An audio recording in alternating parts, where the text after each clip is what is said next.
Hello, Seasonal Vantage Insiders, Alex here. So today it is the last day of September 2024. So as I'm doing this video, it is about 1:37 p.m. in the afternoon. So very fast, okay, we are heading into the last quarter of 2024 Q4, and tomorrow is the first day of the last quarter. So all right, I have already prepared the quarter 4 data for you guys already. So in the latest post, okay, I have already sent to you that, there will be the new quarter 4 data. So if you log into your members area over there, okay, under the seasonal vantage report over here, you'll see that the October to December bullish stocks, bullish ETF, bearish stocks, bearish ETF. It is also up available for download.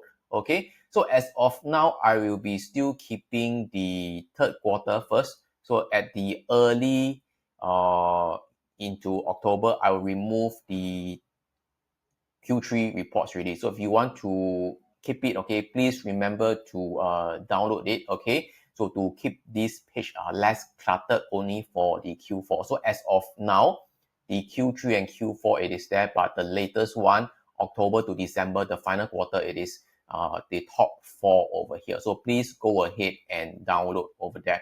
So it is also in your members area under the, the latest post, which I sent out to you guys. Okay, Q4 ready for download, so please go and download it. All right, so let's head over to the previous update. So the previous update, the last Monday on the 23rd of September.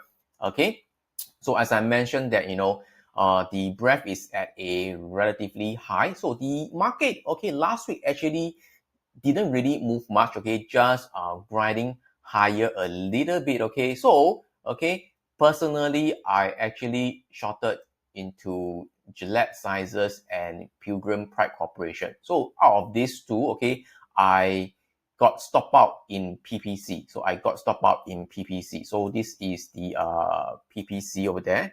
This is PPC.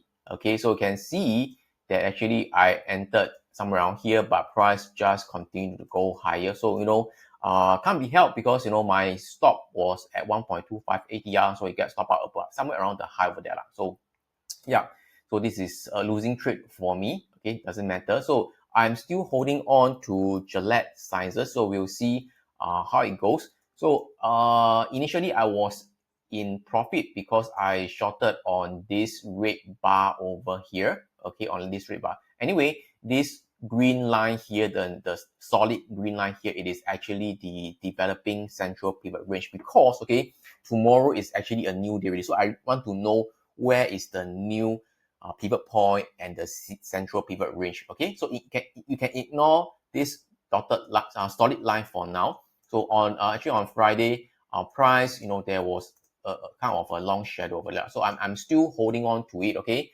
still in a short position. So this is the only position that I'm holding on right now.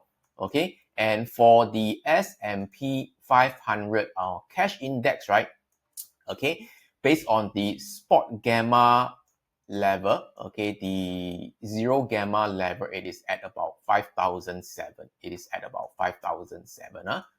Basically, where the options dealer, they are net long or net short in gamma. So once again, if price is above 5,007, okay, you can say that, the uptrend, it is basically still intact. If it's below 5,007, okay, that could be the start of a more correction and more volatility to come. So for the zero gamma level, it is at 5,007.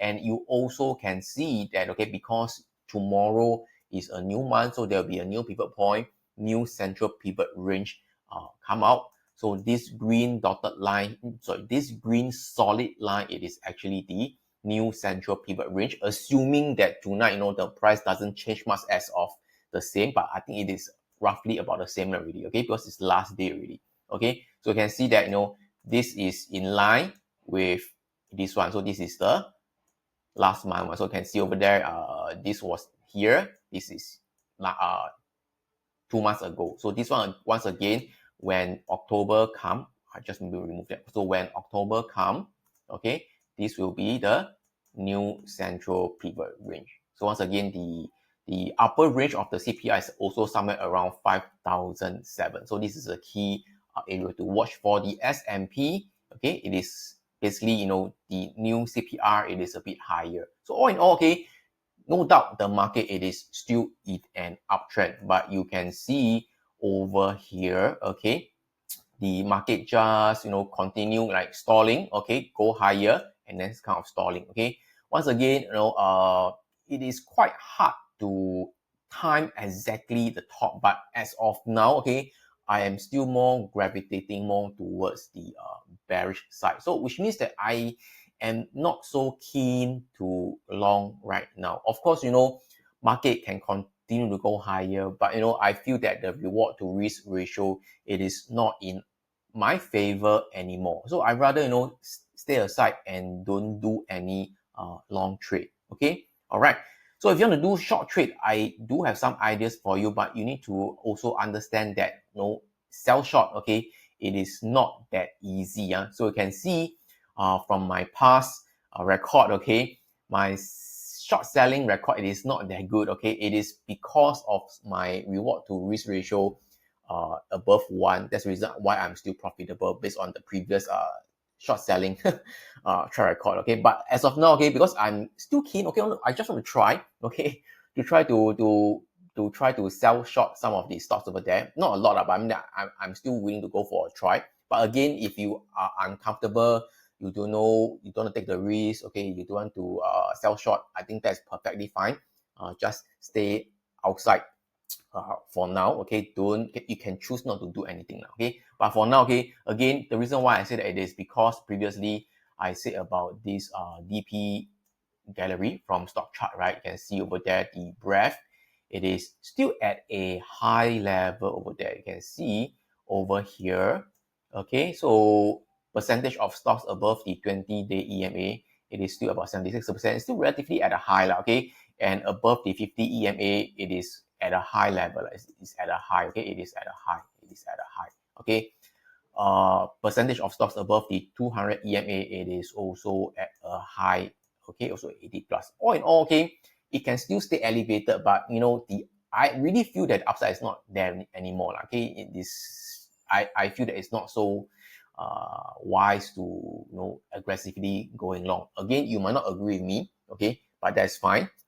You can just go ahead and look for these long opportunity stocks to try to go and buy. But for me, I will still stay aside. So not only that, you can see that the net 52 weeks high, you can see that although the market just go higher, but you see that drilling down over there, this is the zooming in part, okay, from here, you can see that while it is making a new high, okay, it is making a new high, the new 52 weeks high, it is also, you know, getting lower also. So there's, in a way, a divergence, okay, in this market breadth, okay, one of the market breadth. For the McClellan oscillator, once again, you can see that while the indices SPX, it is going higher, the McClellan oscillator, it is actually going down also. So there's also a divergence also, okay. And you know, it has been a while since I actually used the VVIX ratio. So the VVIX ratio, okay, a lot of times it doesn't show much things, but in recent 1 week, okay, it is showing some sort of divergence. So let me just do a naked chart and then use a line chart, be easier to see. Okay, so this is the VVIX ratio over there. So if you add in the S&P 500 plus the SPY new pain, okay, so let's try to zoom into the recent one. So you can see that, you know, typically it tends to follow that, okay, always go a bit higher, then come down, then go higher, then go higher, then come down, that kind of thing. So you can see that recently, the VVIX ratio, it is also showing divergence right now. So again, for those who are maybe new to seasonal vantage, right, the VVIX over VIX ratio is also just another market internal tool. So most of you guys should know VIX, okay. VVIX is the volatility of VIX. Okay, yeah. So yeah, instead of VVIX is really showing the SPX volatility already. So VVIX is a derivative. Okay, the volatility of VIX. So this is just a ratio. Okay, VVIX over VIX. And once again, if you're not too sure about that, not so important. Just know that we are using to help us gauge the market internals. Okay, we're looking for divergence. So once again, you can see that the market S&P, it is going higher, the VIX actually is coming down. So again, there are a few factors. All these are leading to the market breadth and market internals deteriorating. But at the end of the day, we won't know when the market will exactly come down. But that's what I meant. But I'm not so keen too long. So let's head back to the usual chart over here. So for this coming week, right? Okay, you can head over to the data sheet over there. So the bullish ETF, bullish stocks for October, it is also here as well. Okay, no, okay. So this is, I'm actually looking still more towards the bearish side of things. So once again, if you are bullish, okay, you can head over to this week. Okay, this week, okay, by right is 29th of September to 6th of October, Sunday to Sunday typically. But since we are into the new quarter already, so I just start from 1st of October to 6th of October. So once again, you can actually filter if you want to. Okay, so this is everything. So you can filter on the 1st of October to 6th of October, that kind of thing now. Okay, you can just filter yourself. Okay, it is all there. But personally, okay, I'm still looking at the bearish side of thing. So you can see the bearish 1, 2, 3, 4. 7 is the following week already. So keep things simple. First, second, third, fourth. Okay, okay. So for this coming week, right? Okay, I am actually looking at IBM. Okay, so fine. Next, IBM. I think previously from the Seasonal Vantage Telegram group. Okay, the member success, I think, is Dennis, right? Okay, he actually went for a quick shot on IBM. Okay, but after that, price continued to go higher. Okay, so it was a good shot for Dennis. Okay, so for IBM, you can see that from 4th of October to 21st of October, for the past 12 years, 11 years, it went down during this period. So the average profit about 5%. Of course, IBM, most of you should know, is under the tech stock IT services. Okay, so if you take a look at IBM over here, okay, IBM, all right, you can see that previously it came down a little bit. That was where Dennis actually take for a quick short. Okay, and then price continue to go higher. There's no action. We can see that actually it is heading for a there is a wash and rinse trigger. You can see that on Thursday, price closed higher than the prior day high.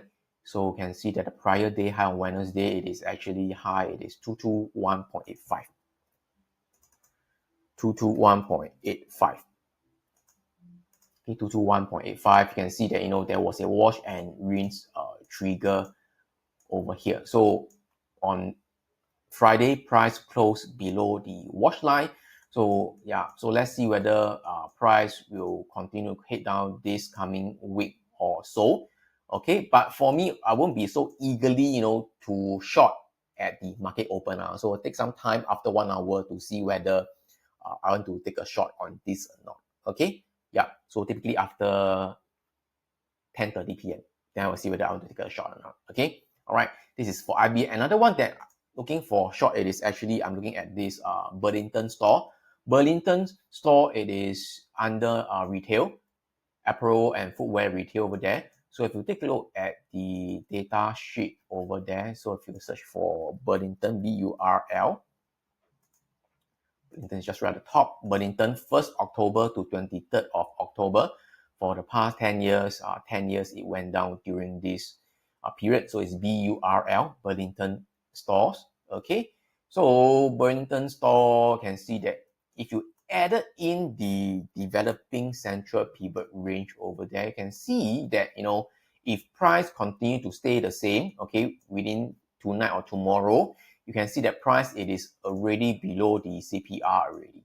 Okay, all right, so you can see that on Tuesday, on Wednesday, price closed higher than the prior day high on Tuesday. So on Tuesday, the prior day high, it is actually 274.29. Okay, 274.29 over there. All right, you can see there's also a wash and rinse on a Friday. So on Friday, it dropped about minus 3.5%. So let's see whether this coming week, okay, price can continue to go down lower. Once again, I'm not so keen to short right at the market open, even though there's a trigger. Technically, you can short right at the open when the market open tonight, but just take a hold back first, okay, and see how the market will do after 1 hour or so. Okay, this is one. So basically, right now, this deep week, there's only these two trade ideas. If you have any other, you know, shorting candidate, you know, you can share with me. And if you are really, really looking to long, okay, the only one that I'm looking to long, it is not exactly stocks. It is actually still the oil. It is still the oil over there. So you can see that, you know, price goes up, okay, and then there's a pullback. That's the reason why, okay, very important. That's the reason why, okay, for example, CBR Energy previously, right, okay, when I exited with a 1.5R profit, right, it is, you know, just nice for a clean swing up. Okay, if you put your reward to risk ratio more than 1.5, like for example, you know, 2R or 3R, it is quite difficult to have a clean swing up, okay? And then, you know, to go take a 2R or 3R profit, okay? If you want to take a 2R or 3R profit, yes, you could, but, you know, you might need to wait for some time before you can take the 2R or 3R. You get what I'm trying to say or not? Okay? So you might need to endure a pullback. Then maybe price could go higher. Then you take your 2R or 3R. So once again, it is the reason why I also take profit on the FANG. Okay, price goes a little bit higher up. Okay, and then price go down. So that's the reason why, see, when I first entered somewhere around here, okay, it was a 1.5R profit. I managed to exit, but I managed to exit at 1, but you can still stretch to 1.5R. Okay, so that's the reason why you know, I take 1.5. Clean swing, 1.5 is still achievable. Above 1.5R, you need to endure maybe some pullback. Maybe it could go like that, but you need to endure the pullback. Okay, so that's the reason why. Okay, yeah. So if you really want to go long, I'm not interested in all the other sectors. It is more on the energy sector. So I'm actually looking at XOP. Okay, I'm still bullish on the energy sector. So right now it seems that, okay, there after a so-called a strong impulse move up, okay, there is a correction. As of now, price is trying to stay above the up and coming central pivot range. For the XOP, you can see that there also a wash and rinse pattern on Thursday. Price actually closed very bearish, but on Friday, price rebounded back again. So on the Thursday, price closed lower than the prior day low. The prior day low is on a Wednesday, 25th of September. The prior day low, it is actually 130.77. Okay, 130.77. Okay, yeah, and then on Friday, price actually closed above the wash line. So let's see whether this coming week price can continue to go higher for the energy sector. For I'm looking at XOP, the oil and gas exploration ETF. This is XOP. So if you actually go to the equity clock over here, all right, you can search for the XOP over here. XOP.